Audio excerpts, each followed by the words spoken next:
Good morning student of class 9। कल बेटा हमने दो त्रिभुजों की सर्वांग समता पे बात की थी और उसमें 5 रूल्स आपको बताए थे। उसी क्रम में मैंने बोला था नेक्स्ट डे में एक थ्योरम आपको बताऊंगा, एक प्रमेय पे बात करेंगे और उस प्रमेय का प्रूफ।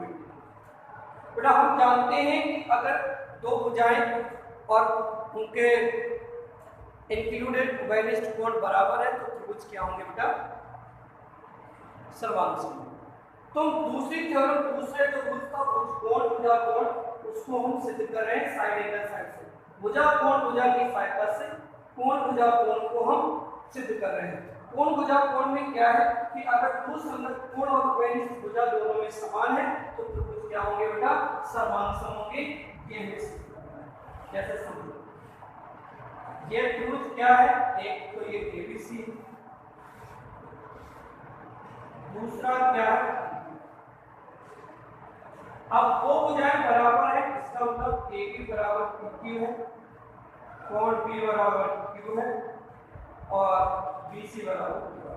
तो दिया है हमें, आप क्या लिखें कि AB बराबर क्या है? PQ, कोण B बराबर Q है और बेटा BC बराबर क्या है? ये दिया। अब हमें क्या करना है? सिद्ध करना है।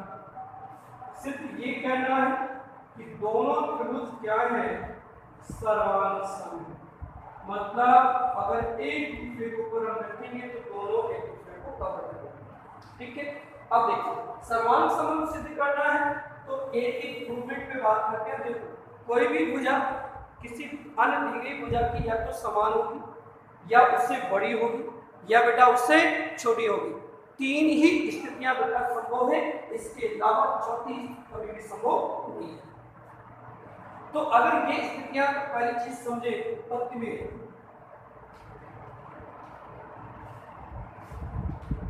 क्या है? यदि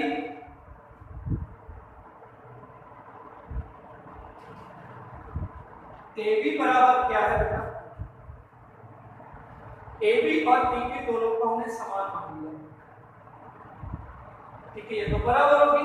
तो अगर आपके पास में कोई भी भुजा है बराबर आ रही है, ठीक है, और देखो जरा एक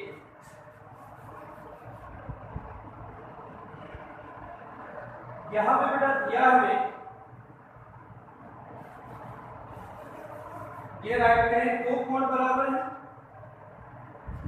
B बराबर C है, BC बराबर Q है और एंगल C बराबर क्या लिखा है? तो पहली स्थिति क्या मानी है? AB और PQ दोनों बराबर है। तो सिंपल सी बात है, क्या है? त्रिभुज ABC व त्रिभुज PQR। अगर ये दोनों भुजाएं बराबर है तो पहली चीज समझिए, तीन चीजें बराबर होनी चाहिए। क्या मैंने बताया था? तो AB बराबर PQ, ये चूंकि हमने माना है, ठीक है, एज्यूम किया है। दूसरा B बराबर Q, ये चूंकि हमारे पास दिया है। और तीसरा क्या है? तीसरा बेटा आपके पास है BC इक्वल टू QR, ये भी कहां से बेटा? दिया है। अब ये भी दे दिया तो इसका मतलब एक भुजा फिर कोण फिर भुजा बराबर हो गई है।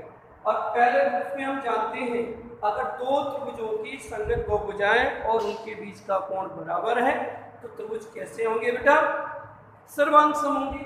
तो इसका मतलब क्या हुआ? त्रिभुज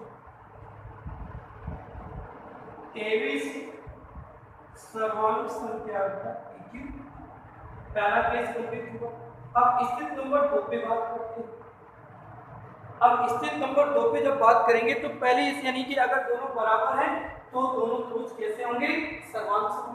अब सपोज कीजिए अगर AB का मान बेटा PQ से बड़ा है तो क्या होगा?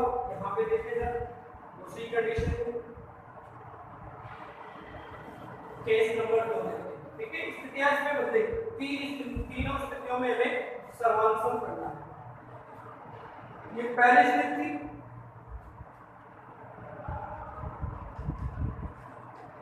स्थिति नंबर 2 में बात करते हैं। मैं कह रहा हूं यदि AB का मान PQ से क्या हो? बड़ा। समझ रहे हैं? ये है ABC, ये है PQR। अब AB का मान PQ से बड़ा है तो एक हमें रचना करनी पड़ेगी। रचना क्या लिखूं कि इस पे एक लाइन ड्रॉ की AD, हमने क्या लिखा AB रेखा में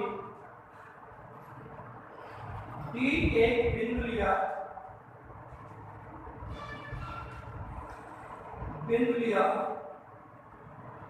जहां BD बराबर क्या है, BD ऐसा हमने लिखा क्योंकि AB बड़ा है तो हमने मान लिया कि AB का मान PQ से बड़ा है, तो उसमें एक बिंदु ले लिया D, जिसमें इस कंडीशन को क्या कर रहा हूं बेटा, संतुष्ट होगा। अब देखिए इसके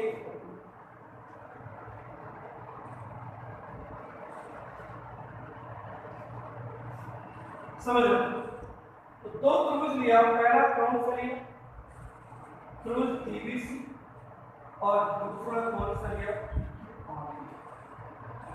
सबसे पहले चीज समझो, DB बराबर PQ, कहां से, रचना से, रचना हमने की है।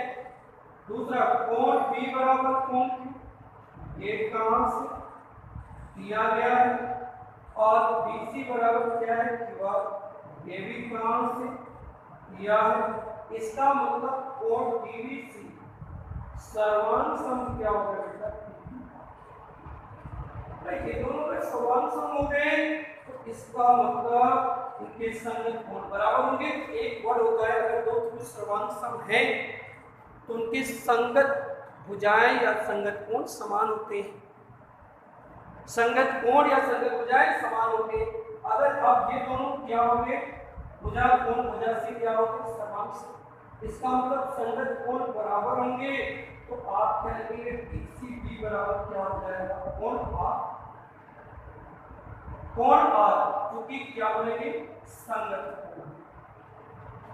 अब अगर ये कोण बराबर है तो समीकरण दे दिया एक, और दूसरी चीज सुनो, पूरा कोण C बराबर क्या था, कोण R, अब सेकंड दे दिया, इसका मतलब क्या हुआ, लिखा अपन ने समीकरण नंबर एक हुआ बेटा, एक और दो लिया था, तो दोनों के दाएं पक्ष बराबर है तो बाएं पक्ष भी बराबर होंगे, तो BCB बराबर क्या होगा, C, यानी कि C का मतलब क्या हुआ, इसलिए इसका मतलब ये हुआ कि ये दोनों कोण बराबर कब हो सकते हैं, जब B और A एक ही बिंदु पर लगे सकते।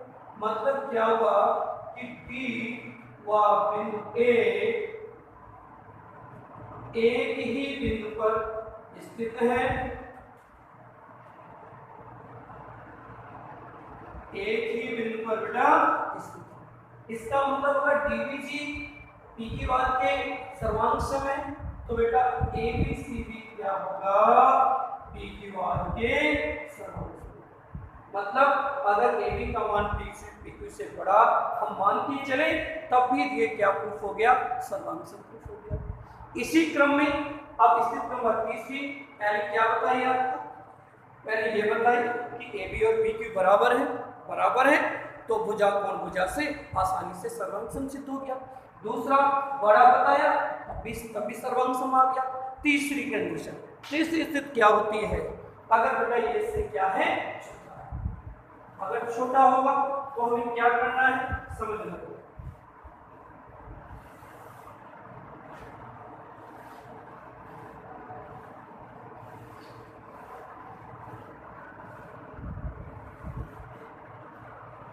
अगर छोटा है तो क्या करना है, ध्यान दें इस पे,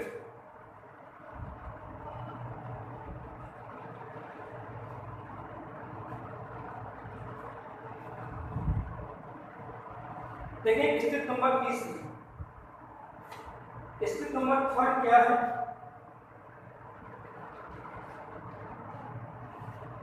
तीसरी,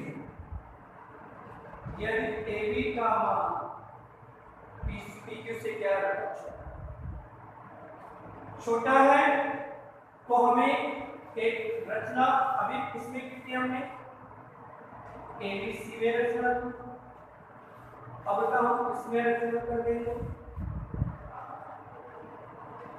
P, एक लाइन को इसको क्या दे दिया M, और ये दोनों भुजाओं को बराबर। देखिए जरा इसमें रचना करते हैं, क्या लिखा, PQ रेखा पर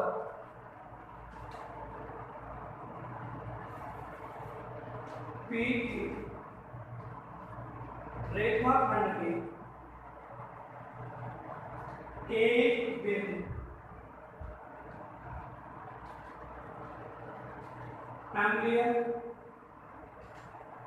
जहां